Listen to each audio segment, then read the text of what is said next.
하나부터 열까지 남현희 씨는 피해를 받고 여기에 전모 씨가 다 주도를 했다. 그런데 이 두 사람의 문제만 아니고 아시는 것처럼 피해자는 남현희 씨만이 아닙니다. 사기 전과 가짜 이력, 앞서 같은 고급 아파트에 살고 있는 주민들에게 자신의 통장 잔고가 50조가 넘는다. 이런 황당한 주장을 해왔던 것으로 알려지고 있는데요. 관련해서 화면을 준비했습니다. 씨를 알게 된 거는 6월 초에 알게 되었고요. 저도 이제 시그널을 사니까 술 살려고 42층을 내려갔거든요. 42층 입주민 라운지니까.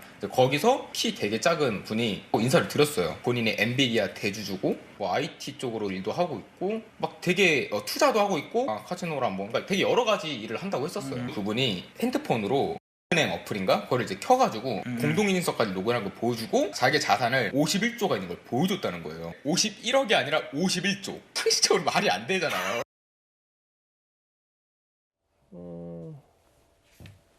전모 씨를 좀 잘 아는 사람의 유튜브 목소리 좀 들어봤는데 은행 앱을 켜서 이걸 어떻게 켜서 뭘 보여줬는지 모르겠지만 51조의 잔고를 보여주면서 부를 가시고 실제로 이 고급 아파트 주민도 몇몇 사기 피해를 당할 뻔했고 당한 사람도 있다는 전언도 있는데 허지연 변호사님 어떻게 바라볼까요, 저거를?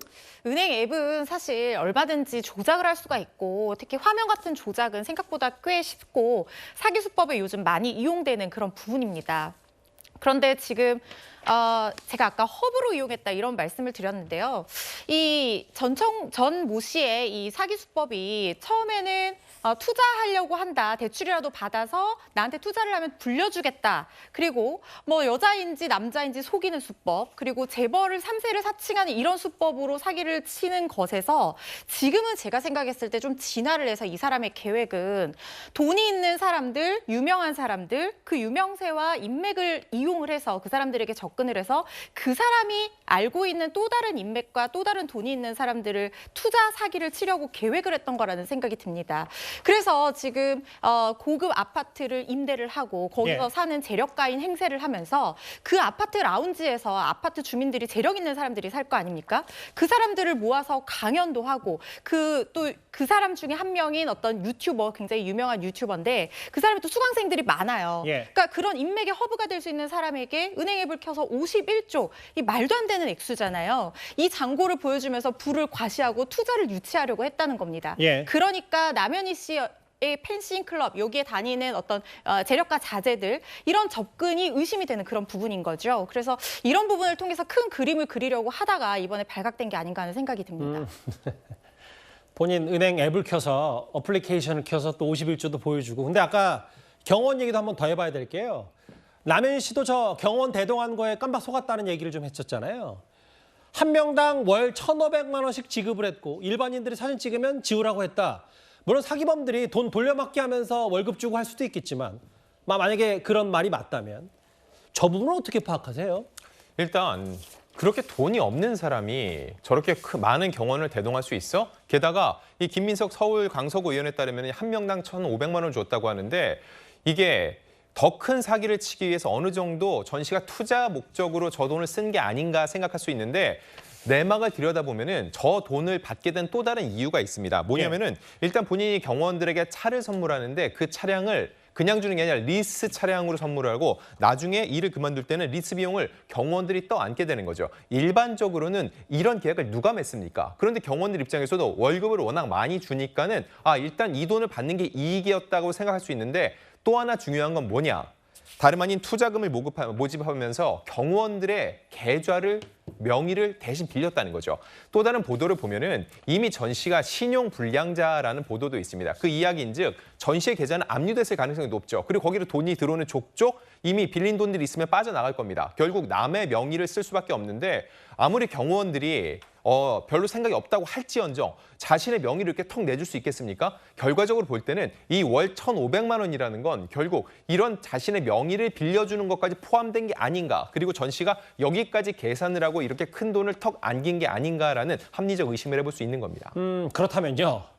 전모 씨라는 인물에 대해서 좀 더 근본적인 의문이 생깁니다. 대체 어떤 사람인지 한 취재 기자가 전모 씨와 직접 통화를 해봤더니 이렇게 얘기했다는 진술까지 나왔습니다. 스토킹으로 석방되고 나서 통화를 했거든요. 화를 버럭 내면서 전 아니다라고 하더라고요. 그동안 계속 통화를 했었는데 아주 주도면밀하다는 느낌이 좀 안 드는 스타일이 정도로 황당한 거짓말을 좀 하는데요. 아니라고요.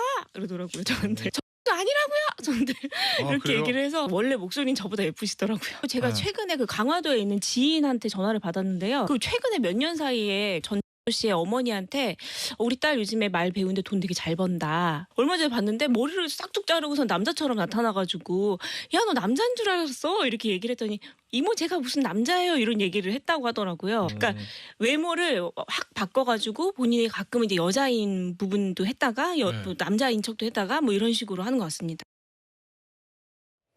글쎄 저 정도 되면 본인이 어디서 무슨 말 했는지 잘 모를 정도의 일단 증언과 진술들이 좀 나오니까 다이아몬드 수저 뭐 재벌 상속자 얘기는 계속했던 것 같고 직업과 본인이 이제 거주했던 곳도 좀 왔다 갔다 한 것 같더라고요. 맞습니다. 이 고급 주택에서 입주민들을 대상으로 뭐 컨설턴트 관련해서 강의를 한다라고 하면서 사람들을 불러 모아놓고 자신의 이력에 대해서 소개를 했는데 자신은 태어날 때부터 다른 삶을 살았던 금수저다, 다이아몬드 수저다라고 얘기를 하면서 예. 승마 기수로 활동을 하다가 갑자기 돌연 의대에 진학했다고 얘기를 했다고 합니다. 거기서 정신건강의학과를 전공을 했는데 이후에 이 의대 전공과는 전혀 상관없는 술집과 삼계탕집을 창업했다 이렇게 소개를 했다고 하는 거예요. 예. 그리고 그 이후에 또 갑자기 돌연 카지노 사업을 시작했다라고 얘기를 하고 그 이후에 IT 컨설턴트로 일했는데 그 컨설팅 비용이 굉장히 고액이어서 이런 강의는 아무한테나 하는 게 아니고 굉장히 특별한 분들한테만 해주는 강의다라고 하면서 자신의 이력을 소개를 했다는 거예요. 강의를 들은 사람 중에 이게 너무 개연성이 없잖아요. 재벌 3세가 갑자기 승마 기수로 하다가 의대를 갑자기 진학하고 의대에서 갑자기 술집과 삼계탕집을 창업했다는 것 자체가 말이 안 된다라고 의심한 사람도 있었지만 강연을 들은 사람 중에는 이 사람이 진짜 남자 화장실에서 손을 씻는 모습을 봤다든가 굉장히 고급 의류를 입고 너무 자신감 넘치게 말을 하는 모습에 속아서 투자 사기를 실제로 당하고 돈을 낸 사람도 투자금을 지급한 사람도 있다는 거거든요.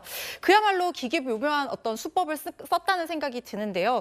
이런 부분에 진짜 실제로 속을까 싶지만 어떤 외향적인 모습이라든가 같은 주택에 사는 주민이 설마 우리한테 이렇게 하겠어라는 생각이 발목을 잡은 것이 아닌가 싶습니다. 정리를 좀 해볼게요, 안지영 기자님.